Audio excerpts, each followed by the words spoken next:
My name is Brian Skrobonja, and on this episode of the Common Sense Financial Podcast. When health improves, everything improves. This is where a lot of people, they spend their life accumulating wealth and they neglect their health in the process. And so, the people who run in our circle, Brian, are entrepreneurs who very ambitious. And when they focus on their health, the business improves, their relationships improve, everything improves. Well, hey, everybody, and thank you for listening and joining us today. We hope that this podcast can provide you with some insights to help you grow and get closer to your goals this year.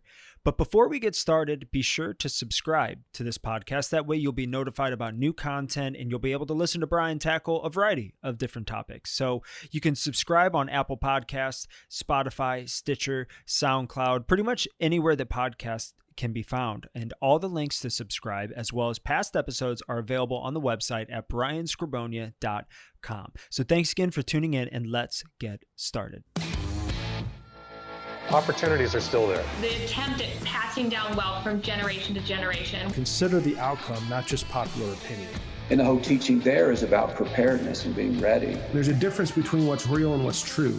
You're listening to the Common Sense Financial Podcast. I'm your host, Brian Skrobonja. Thanks for tuning in, and let's get into today's topic. Well, hey, Regan, good to see you. I appreciate you coming on the show, and just thanks for joining me today. Good to be here, Brian, and I'm happy to talk about health. It's going to be fun. Yeah, well, I really look forward to the talk today. What we're going to cover today has been on my heart for some time. Being in the money business. We talked a little bit about this already. I work with retirees a lot. People are focused on building wealth, entering retirement. But, if you are focused on retirement, building wealth, and then get there and your health declines quickly and you get sick, like there's no quality of life and all of it's kind of set to the wayside. So I really do view retirement planning and health planning, just being fit and being preventative, makes a ton of sense. And so I wanted to bring you on today to kind of introduce some things to clients in our audience that maybe they haven't heard of before, because when we talk about some of these types of treatments and preventative measures and things like that, it's just not taught anywhere. And I deal with that too in our business, which is why the podcast is a great platform, just kind of introduce things to people that maybe they're not even thinking about. So monetary future and then investing in health. So, but just for the audience's purpose, you and I met, I don't really know how long ago it was, maybe about a year ago. We were in Chicago at a strategic coach, and Dan was just talking about health stuff, Dan Sullivan. And he introduced you, and it kind of raised my antennas up because I've been following this type of stuff for a long time and have dealt with blood pressure issues for a long time. And I just thought, I need to talk to you. So I kind of cornered you in a break. We exchanged phone calls, and then here we are, right? So it's been really good, and you've helped open my eyes to stuff, and we'll get into some of that in a minute here. But just for the benefit again of the audience, tell me a little bit about you, your story and where you came from, how you ended up where you're at, and take it from there. Yeah, and I'm so glad we met and that you cornered me that day, because I learned a lot from you as well. And for those of you who don't know, Brian is someone who really goes deep in his health. And so, it's admirable, especially if you're giving your clients that advice, is like, hey, you're someone who's doing it yourself, which is great. But my background is I grew up on a cattle ranch in Idaho. We raised about 1,000 head of Black Angus, and my summers were spent moving sprinkler pipes, and the planes would come and spray, Roundup on me. And so I didn't think that there was any problems with that, because the reps, they said, oh, you can practically drink this stuff, it's super safe. And I was, suddenly, in my late teens, I got eczema. I started getting more psoriasis-like symptoms in my undergraduate work. But it wasn't until I was studying pre-med at the University of Utah that I had the realization. I said, man, I've got to get some help. So I went to 5 different doctors up there. They all ran my blood work, and they all said, hey, good news, Regan, nothing's wrong. And I was like, this can't be. I was gaining weight. I was achy. I couldn't, I really had brain fog until about 7 at night. And so school always came easy.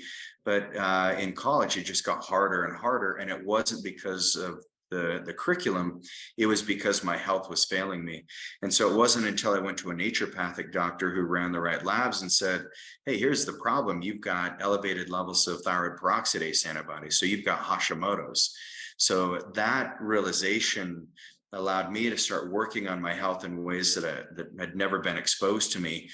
I've always been interested in nutrition, interested in health, because the only way I could get out of farm work was to make the basketball team or football team. So I was extra motivated and not very gifted athletically, but I was always reading books on nutrition and things like that. And it was finally when I started eliminating some of the foods that were triggering the inflammation, taking some new therapies, that's when I was able to get my health back. And then I ended up studying at a school in Hawaii, which was an integrated medical school where I learned both Eastern and Western medicine, and graduated and started my practice about 20 years ago, and have helped thousands of people with thyroid issues. The primary people that I work with right now are people who are in their 50s and 60s, and they want to optimize their health so they can enjoy things like retirement, or they can enjoy things like, bigger ambitions for the next phase of their life. But my real specialty is in those transitions where people want to go from healthy to healthier, or from, not really understanding what's going on in their health, but knowing there's a problem, uncover what those problems are, and then help move them to the next level. So how long? So you've been in business for about 20 years. So Yeah. did you start out doing what you're doing right now, or was that an evolutionary process? Or tell me a little bit about like where you started versus where you ended up. Well, I've always had just an obsession with finding the right treatments that can get people healthy in the least amount of time with the fewest side effects. Because I've always had the core philosophy is three things. No death by neglect. I've seen so many people die 10, 15 years before they needed to, because they didn't get the right tests ordered, or they minimized their health. They ignored it. They said, oh, I feel good. And just because you feel good doesn't mean that you couldn't die from a heart attack tomorrow. I literally had a friend who was 50, and died. We went mountain biking the day before, and he was crushing me on the climb. He was super fit. And the next day he was out working on his bike in his garage and died of a massive heart attack, left 3 young kids. Wow. And so, number one, no death by neglect. Number two is when health improves, everything improves. This is where a lot of people, they spend their life accumulating wealth and they neglect their health in the process. And so, the people who run in our circle, Brian, are entrepreneurs who very ambitious, and we get kind of, our business can get the better half of us. And so I help a lot of entrepreneurs create more balance, and they realize that when they focus on their health, the business improves, their relationships improve, everything improves. And then the third thing is I want to make people's next decade their healthiest decade. And so that's where I'm always looking at the future focus. So back to your question is, have I always done it this way? Well, I've always had the core philosophies. My dad, he always said anything worth doing is worth doing well. And so a lot of times I'd have to do a job twice, because my dad said, that's not good enough, go start over and do it again. But same thing in my medical practice. I've always looked at what the best strategies are and brought those into my practice as quickly as I felt comfortable bringing those in. So, right out of school, I brought on a neurologist. So we had I had a Western doctor working directly with me, and then I hired her daughter. And then, at one time I had 6 different clinics in operation, and that was really exciting. But I've always brought in the best therapies, but they always change because medicine is changing, faster than almost anyone can keep up. Yeah, for sure. And that is, a key thing there with what you're saying. Everything's always changing. And so, but, I look at it in 2 different ways. One is because I think a lot of people listening, I think anyways, I'm making an assumption, they're just based on conversations I have, is that, and this is how I was too, a decade ago, is that, if you're feeling okay, then everything's okay. Right. But the truth of the matter is by the time you really know something's wrong, it's really wrong. Right. So the 2 tracks really is the preventative side or the reactive side, right? Or the treatment side.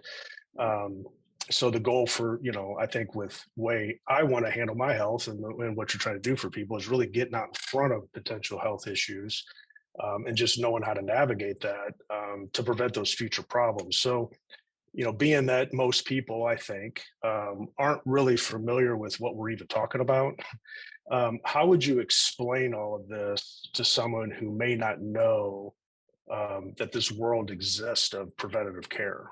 Well, I think the best place to start would be, what are your big health goals, and what do you want to, where do you want to end up in the next 10 years? Because if you look back 10 years and you say, okay, I'm 45 now, so if I look back when I was 35, have I made progress in the last 10 years? And I would say yes, because I have objective data that I test myself on. I have labs to prove it. I have hill climbs on my mountain bike to prove it. I've got, maybe I'm not as strong like on the bench press, but it's not something I even care about right now.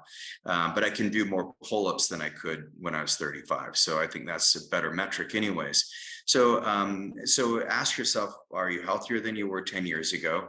And then how old will you be 10 years from now? And what do you want your health to look like? Because what Western medicine is designed to do is to diagnose a problem and then treat the problem. So you mentioned blood pressure, and this is a common thing that we treat. The big issue with that is if you say, okay, well, I've got high blood pressure, you go to your doctor, he tests your blood pressure, he says, sure enough, 160 over 100, this is a problem. Here's a beta blocker, or here's a water pill, and let's get your blood pressure down with some medication. But if you take it a step farther, it's like the question that you've got to ask, which you're asking, and I'm asking all the time too, is why is it high in the first place?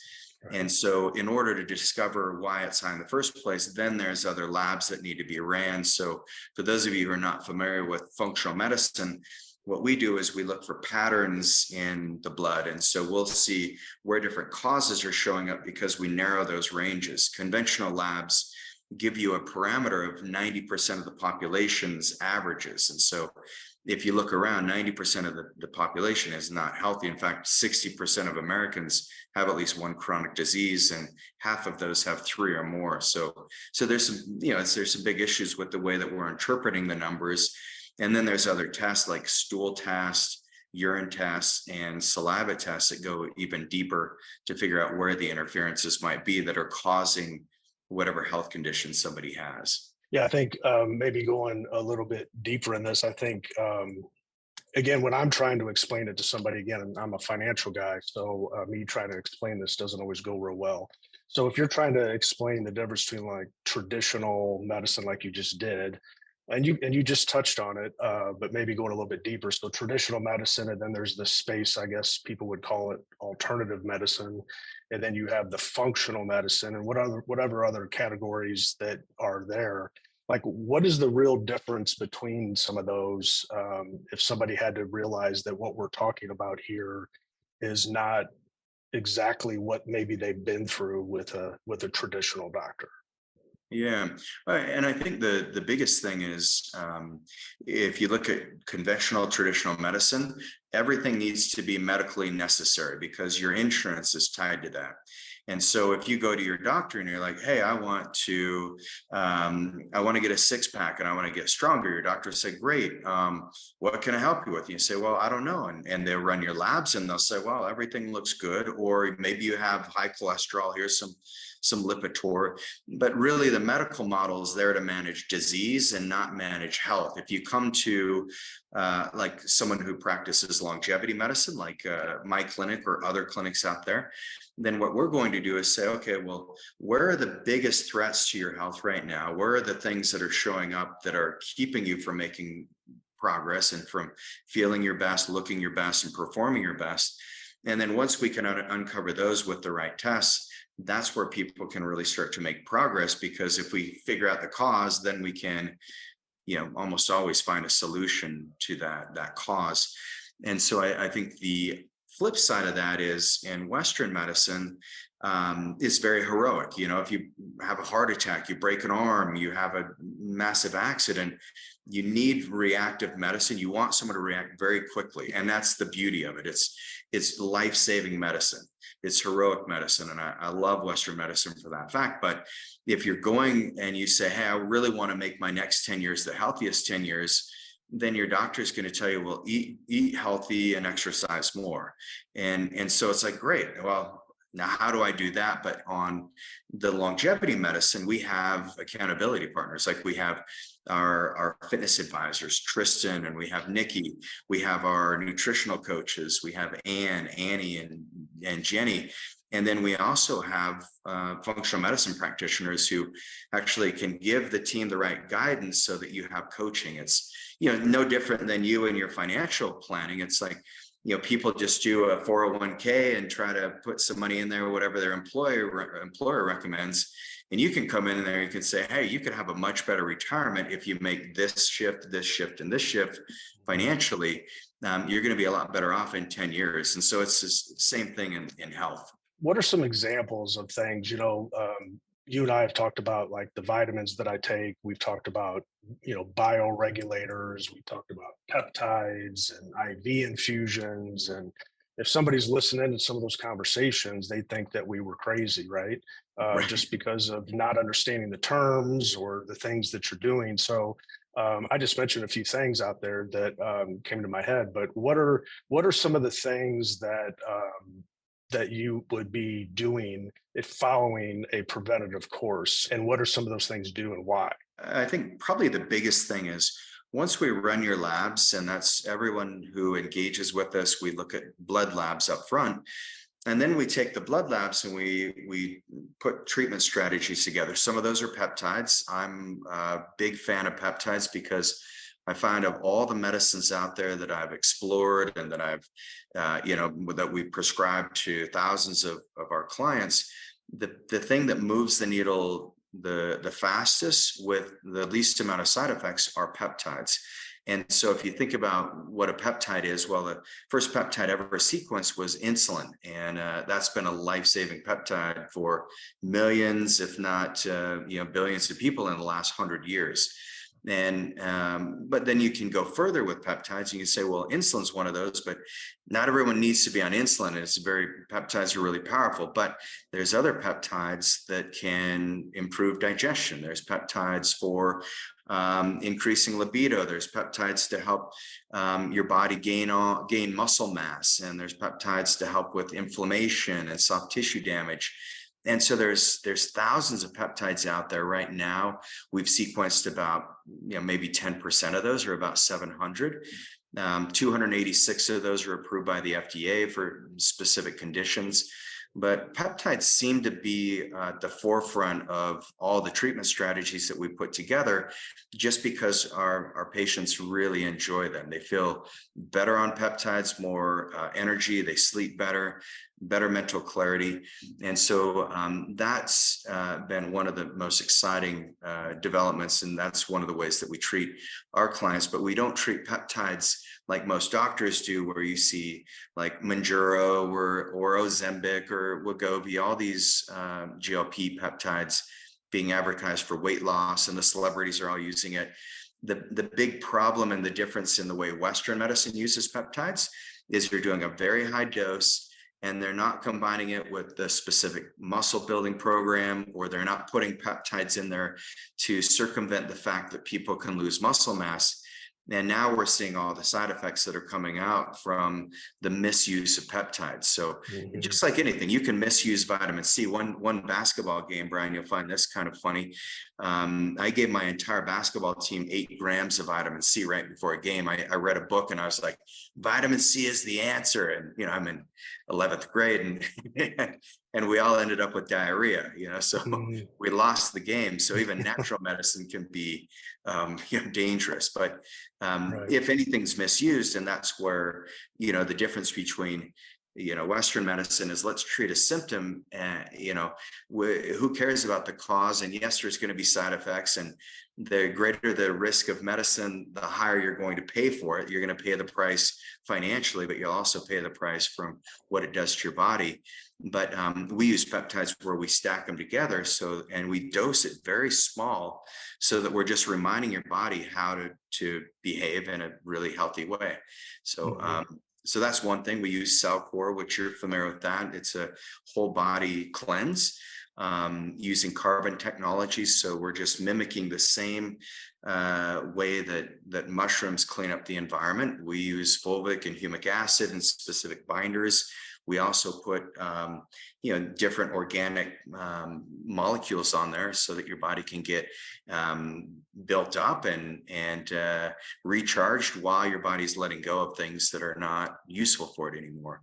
And then the other therapies are like some of the biohacking, light therapy is really good. We advocate getting outside 2 hours a day for all of our clients, exercising 30 minutes in the morning and 30 minutes at night. I can't tell you how many people have said that's changed my life. Just the fact that I'm now giving myself permission to get outside. It's just small things like that go a long way. So that's probably some of the core things that we do when people engage, and there's a lot of depth and little pathways we could go on that as well. Yeah, and I find too, and for some people again listening, they may not really understand half of what you just said, but I think because it's terms that they're not familiar, and I deal with that in my space too. When I start talking about different strategies, it's not the mainstream strategy, and so there's a learning curve there.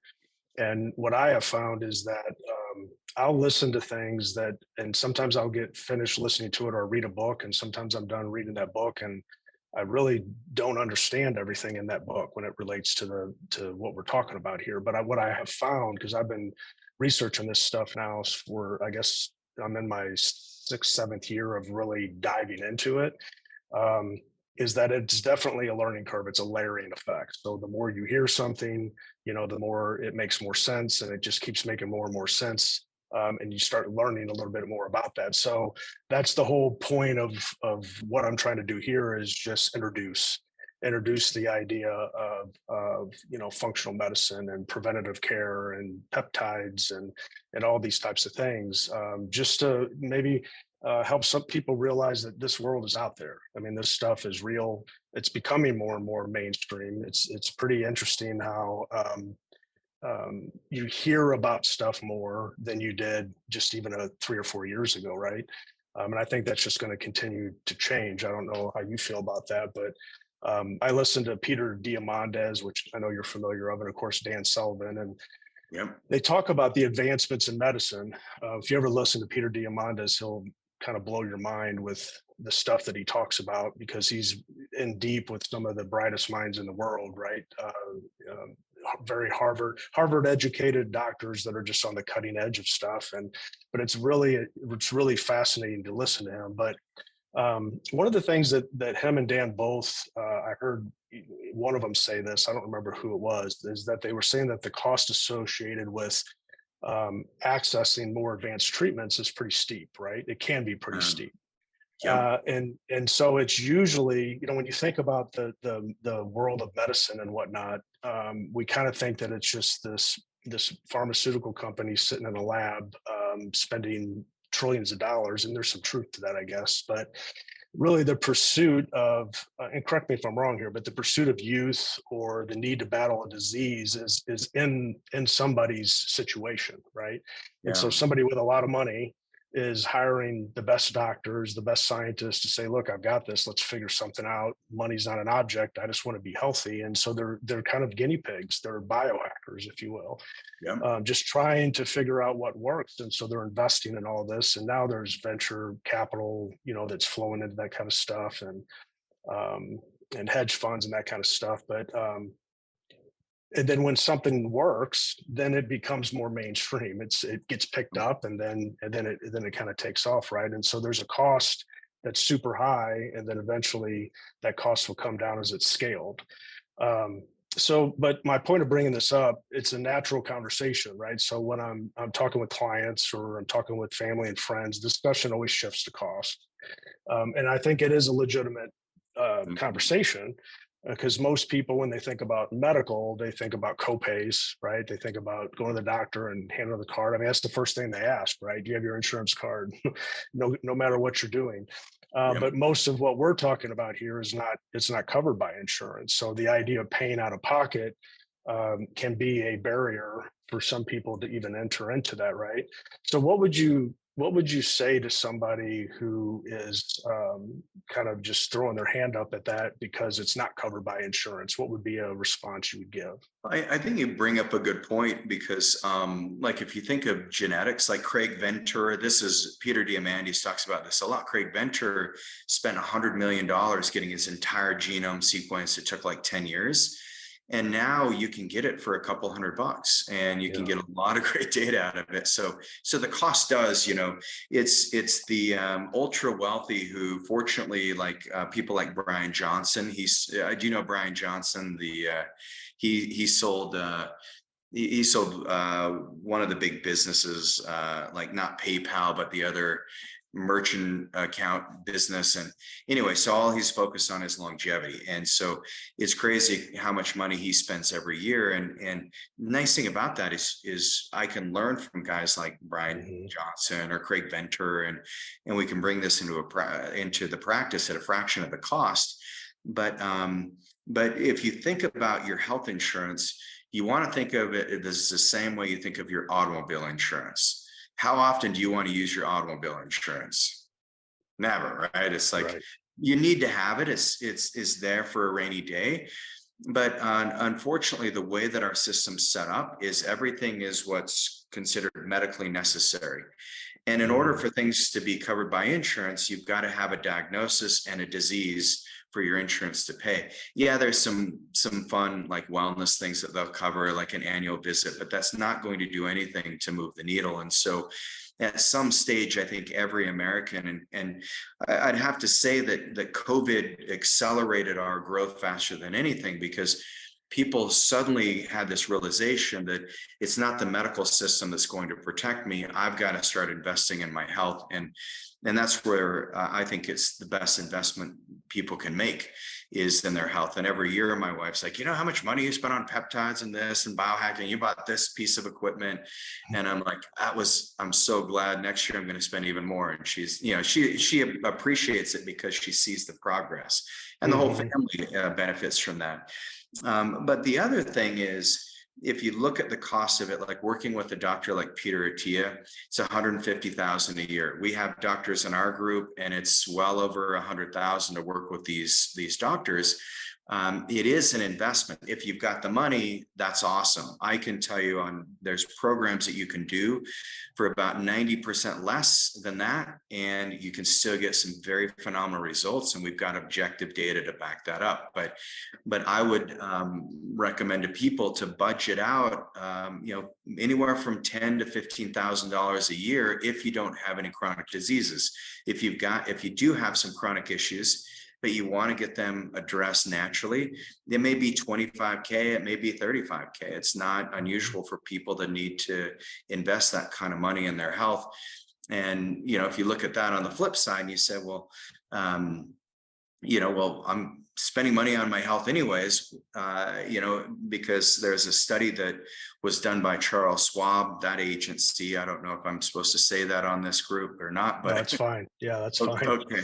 But anyway, Charles Schwab, these financial advisors, they said the average couple after the age of 65 needs to have at least $330,000 saved for medical expenses. Additional medical expenses is the number one cause of bankruptcy in our country, our medical expenses. So, it's the same thing with finances. If you look at investing a little bit in your health right now, in the future, it saves you dividends on future health expenses, which are drugs, surgery. It's the time that you can't enjoy your life the most.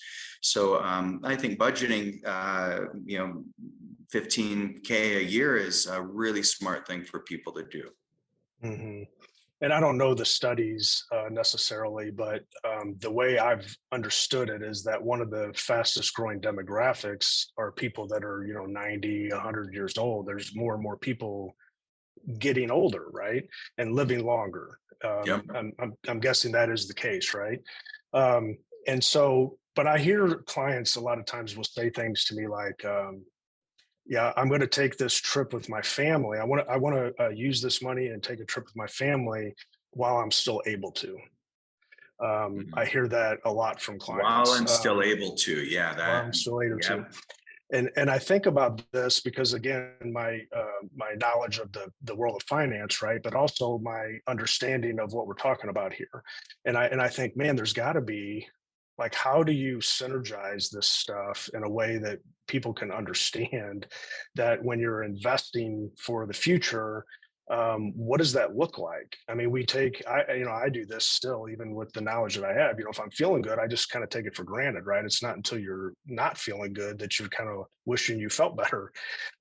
So how do we better educate clients on, hey, we're not just trying to get you to retirement or being financially free. We want you to have a really long, productive, healthy life. I've said this in other podcasts, but if you think about it for a minute, if you're 60 years old, let's say, and you retire and then you live to 100, that's 40 years, Yeah. right? Well, if you think about that for a second, if you started working at 20, that's 40 years. So you're Yeah. kind of at the halfway point. And so, and if you were 20 and and you're 60 and feeling how you feel today, which could be pretty good, but it's probably not what you felt like when you were 20. And then if you take when you're 60 and how you could assume that you could potentially feel when you're 100, there's just a lot, like you're trying to get to this freedom, this time freedom point in your life, because that's really what retirement's all about, is buying back your time so you can do what you want. Um, the health part of that comes right behind that. I mean, you got to be healthy, you got to feel Mhm. good enough to actually enjoy your retirement. So again, trying to think through how do you pull that together, which is again exactly why I'm doing this today, is talking through that a little bit to just try to get people to see. But I began, and I think I've mentioned this before, but I began researching this world of preventative care. And Dave Asprey's the one that kind of got me. And I don't even remember how I came across him. I don't know if it was a podcast. I really don't know what it was. Mm. But he wrote a book back in 2016 called Headstrong. Yeah. And I read that book and it just opened my eyes to, like, man, there's a whole nother world out there of stuff, let's just call it, that I was totally oblivious to, because you just don't hear about it anywhere. And once that door was swung open for me, it just never got closed. Matter of fact, that door just became a big garage door. And so I consume books like It's Going Out of Style, and visit with people like you, and just do a lot of things to try to increase my knowledge. Not that I want to become a practitioner. I just want to try to figure out, health for myself and my family. And then, and the more I educate myself, the more I want to share it with my clients. Like, hey, Yeah. you need to be thinking about this. But what I have found is, and it's very similar to my business too, is I think people think about financial stuff like this too. Like they'll Google search stuff, and now the Chat GPT and all this stuff, trying to learn and learn and learn and learn and learn. But you find out over time that there's so many rabbit holes that you can run down. There's so many things that you just can't understand unless you really have a practice doing it, right? Working with lots of people and seeing how lots of different things happen.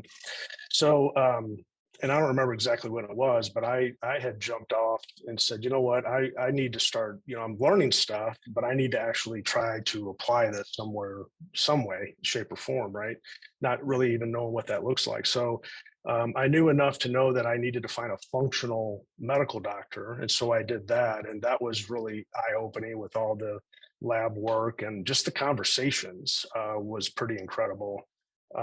Instead of spending 2 minutes with the doctor, I actually spent an hour and a half with the doctor. That was a big deal. And then working with you after we connected in Chicago, having these calls and just spending time educating, that's just a totally different experience. And it's still time for money type of thing, but it's not the same relationship of hurrying up and walking out with a script. It's taking time to learn and do the due diligence and really try to figure out, okay, where you're at, and then what do we need to be doing next, right? Yeah. Um, but I guess what I'm getting at here is that for someone who was like me, who began to realize that there was more than just waiting around to get sick, where does someone actually start? And you touched on this a little bit a minute ago with just taking some tests, but I think that's one of the challenges too, is that even from in my business, there's so many parallels to the medical field and the financial business. Oh, yeah. You got the testing, you got the diagnosis, it's all the same, and then follow up, and it's just different subject, right? But I find that, when you have a path laid out ahead of you, and you and I have talked about this, it's like, look, I can chase rabbits all day, but Yeah. if you give me a path to run down, that makes a lot more sense. Tell me what I need to eat, tell me what kind of exercise I need to do, tell me what I need to take when, Yeah. to where I don't have to think about it, and try to figure out what else I need to do. My vitamin refrigerator, I got a whole refrigerator just for vitamins, and so that's a lot of me just researching stuff, but it's also just you and the doctors that I talk with to know what needs to be taken for different things. So where does somebody begin? That was a roundabout way to ask. Like, if somebody was going to say, this sounds interesting, like I want to get started and going down this path, where would somebody start? Yeah, and that's where just looking at what you want to accomplish in your health. So start by making your health the number one priority. So you have to feel it internally. Nobody can motivate you, but I can tell you, eventually each one of us has to confront our health. I would rather confront my health while I'm healthy instead of when I have a crisis. I've felt health crises; they're no fun. And I just talked to a client earlier today, and he's got a big insurance company that he runs, and he's always on the go. But what he said, he's like, I'm so grateful that I just have that little pause in the morning where I do my peptides. We have our check-in calls, because to your point, Brian, he says it just keeps me on track. And I know that and we reran his labs, and his markers all look phenomenal. So the best place to start is get your blood work ran. But if you want to run it with me, or if you've got a great doctor who can run the right markers, you want to run a super comprehensive panel with hormones and everything in it. You can easily go to the peptideexpert.com, and that's where we have a easy form you can fill out and get your blood work ran with us. And then myself or one of our functional medicine practitioners will be able to go through that with you. And then the other place is, if you guys are interested in going a little deeper, then you can listen to my podcast, Unreasonable Health, and I'm going to have you on my podcast too, Brian. I think I bring on, to your point, I think wealth is and money is one of those things that stresses people out more than anything, and it's actually an indicator for positive health is if you have positive finances. And so that's a correlation that's been drawn for years that I've always been sensitive to. So love the work you're doing, but yes, people can just get their blood work ran, go to the peptideexpert.com, and we're happy to take care of you from there. So one of the things that I have thought through in the past, but I know it's a question in some people's mind, is that there's different factions. Here's one thing too that's kind of crazy. Just the different masterminds that I'm involved in, and strategic codes, for instance, is that it really is a small world. The world of finance is really small. The world of folks that know and do your kind of work is small, and it's these little factions around the country. And it's not, I don't know what the statistics are. I'm not even going to try to pretend that I know what they are, but it's growing, but it's still a minority. So finding the right doctor to do this stuff isn't going to be just, looking up in the yellow pages. And if people know what the yellow pages are, Google search, right? For a doctor. So and I know you're in Utah. So Yeah. if somebody's wanting to work with, let's just use you an example. If somebody wants to work with you, how does that work with as far as like testing and getting care and like just what does that relationship look like? Yeah, so at least 80% of our client base is outside of Utah. We have clients as far as Singapore, Pakistan, France, Chile, Argentina. I mean, all over. It's crazy. It's pretty amazing. And so we can work with you wherever you are. If you are in the United States, that's the easiest because we just send you to a LabCorp. You walk in, get your blood work ran. It's a very simple process. Hmm. Yeah, in St. Louis, it's the Quest is the big one here in St. Louis for testing, for blood work and that type Yep. of stuff. Anyway, so like when you're thinking about this stuff, like when I first started thinking about this, is that I thought it to be like vitamins and peptides. That's really the way I viewed it. And then the more I have learned is that it's also, of course, about diet and exercise. So if somebody's thinking about diet, because there's a lot of fad type diets out there that people follow, and one of the ones that I have, dabbled with on and off, and I've had some success with it, is like a keto diet.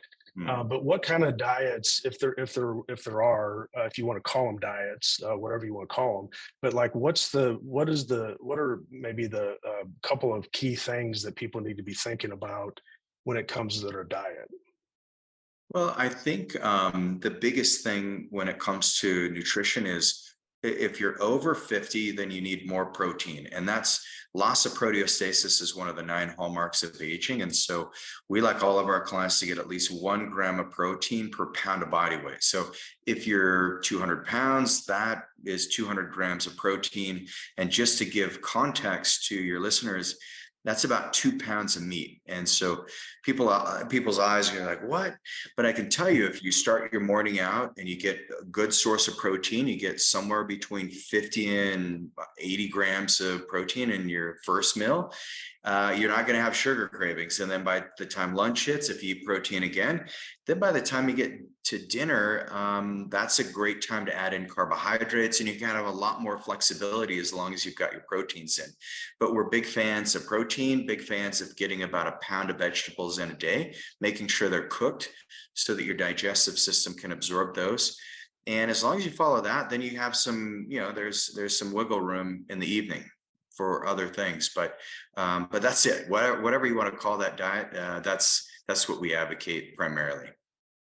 This just came to my mind because I have this conversation with family a lot and friends too, is the difference in when you talk about like 2 pounds of meat, it's just not 2 pounds of meat that's on sale, right? It's Right. the quality has something to do with that too, right? And I don't Big necessarily time. want to get into a rabbit hole, but there's a big difference between like free range and grass fed, and maybe speak on that a little bit as to what the difference is between like a factory oriented meat and what we were just talking about.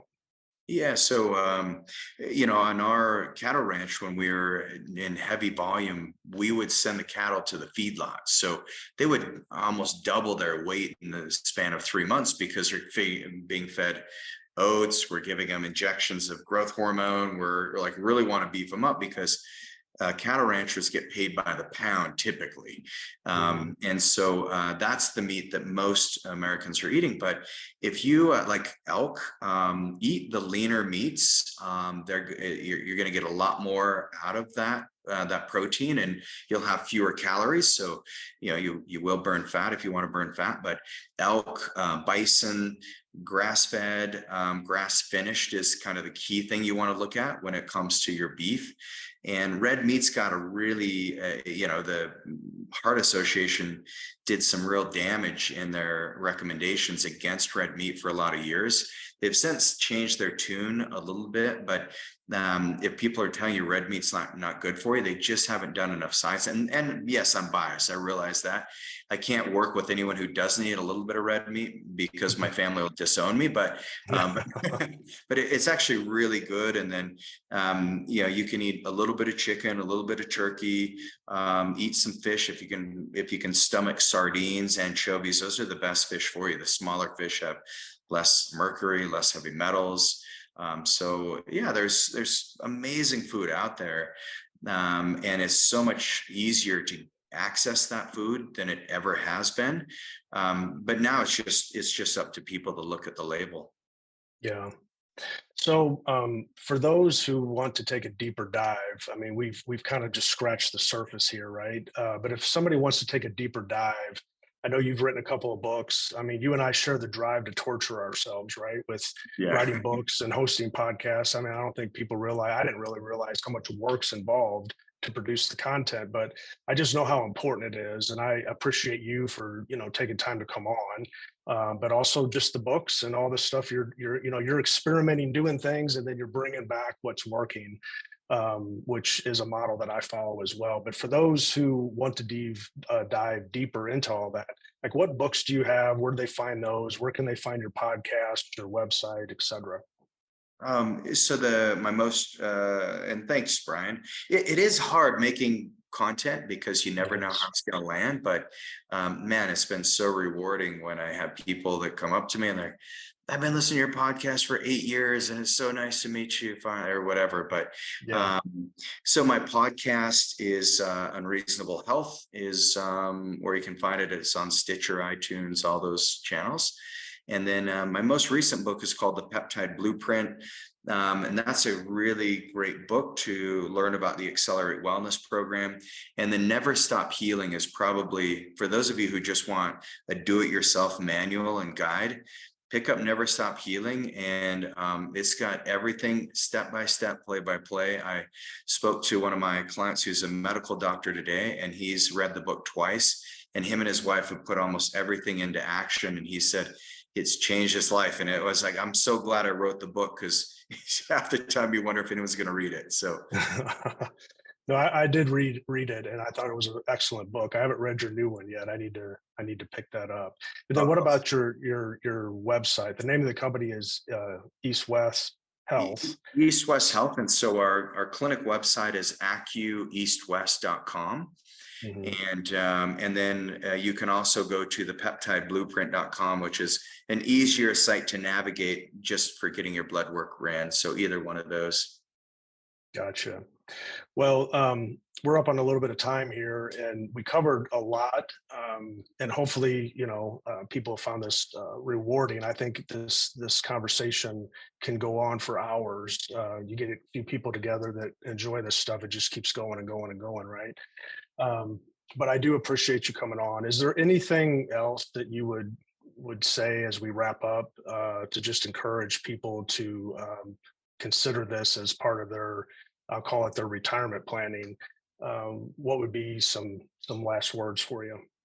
I think there's a Chinese proverb that would be helpful to consider as people are on this transition in life, which is, when was the best time to plant a tree?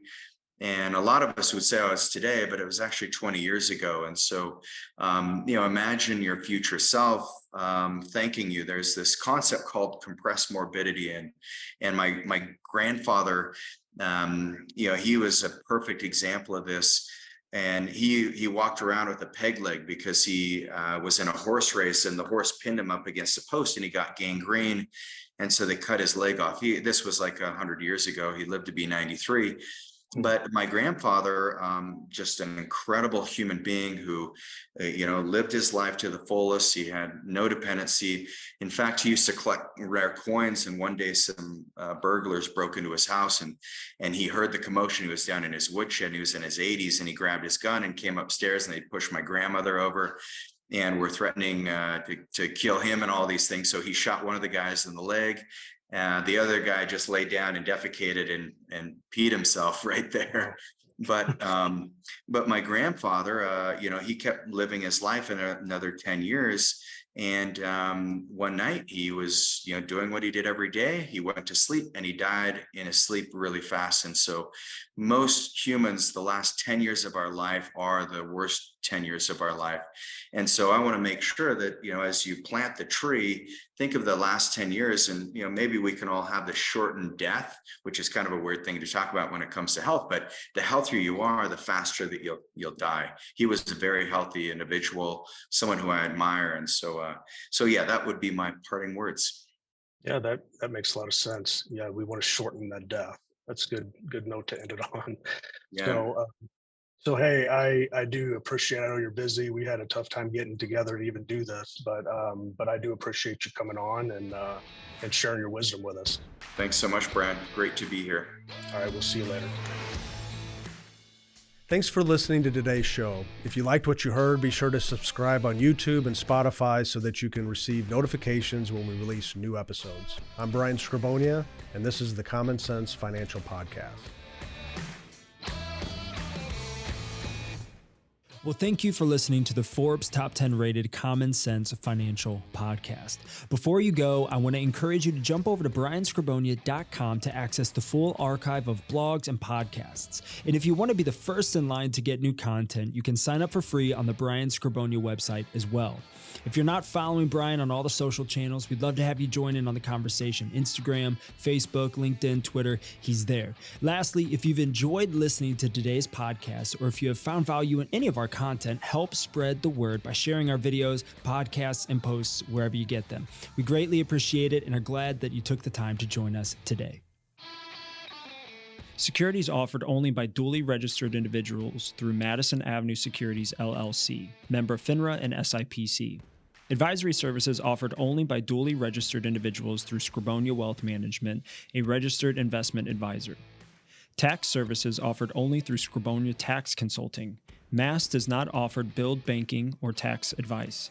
Skrobonja Financial Group, LLC, Skrobonja Wealth Management, LLC, Skrobonja Insurance Services, LLC, Skrobonja Tax Consulting, and Billed Banking are not affiliated with Mass. Skrobonja Wealth Management, LLC is a registered investment advisor. Advisory services are only offered to clients and prospective clients where Skrobonja Wealth Management, LLC and its representatives are properly licensed or exempt from licensure. Investing involves risk, including the potential loss of principal. Any references to protection, safety, or lifetime income generally refer to fixed insurance products, never securities or investments. Insurance guarantees are backed by the financial strength and claims-paying ability of the issuing carrier. This podcast is intended for informational purposes only. It is not intended to be used as the sole basis for financial decisions, nor should it be construed as advice designed to meet the particular needs of an individual situation. Billed Banking is a DBA of Skrobonja Insurance Services, LLC. Benefits and guarantees are based on the claims-paying ability of the insurance company, not FDIC-insured. Results may vary.